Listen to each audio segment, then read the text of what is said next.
নিৰ্বাচনৰ কাৰণে প্ৰস্তুতি আৰু আমাৰ ৰণনীতি ইতিমধ্যে চলিছে আৰু কণ্টিনিউৱাছ প্ৰচেছ এইটো যে নিৰ্বাচন আহিলেহে আমি কিবা এটা চিন্তা কৰিম সেইটো নহয় আমি ৰাজনৈতিক দল দায়বদ্ধতাৰে কাম কৰা এটা দল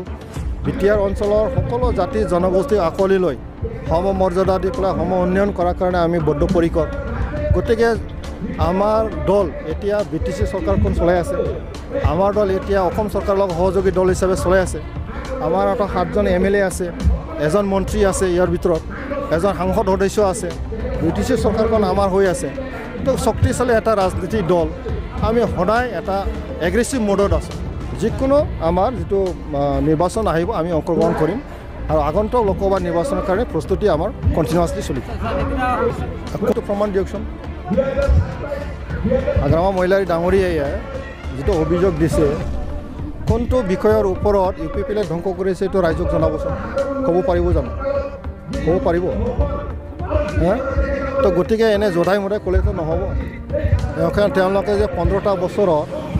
4বাৰমান যে দাঙ্গা হাংগামা হৈছে কোনে চব গম পায় না নাপায় মানুহে মনত আছে না নাই না এইটো কাৰ দিনৰ হৈছিলে ইমান যে মানে কি কয় এইটো মানে দুৰ্নীতি হৈছিলে এইটো কাৰ দিনৰ হৈছিলে তো গতিকে এইবিলাক বাদ দিয়ক এতিয়া চুক্তিৰ পিছত স্থায়ী শান্তি ইয়াৰ প্ৰতিষ্ঠা হৈ গ'ল মানুহে এতিয়া মানে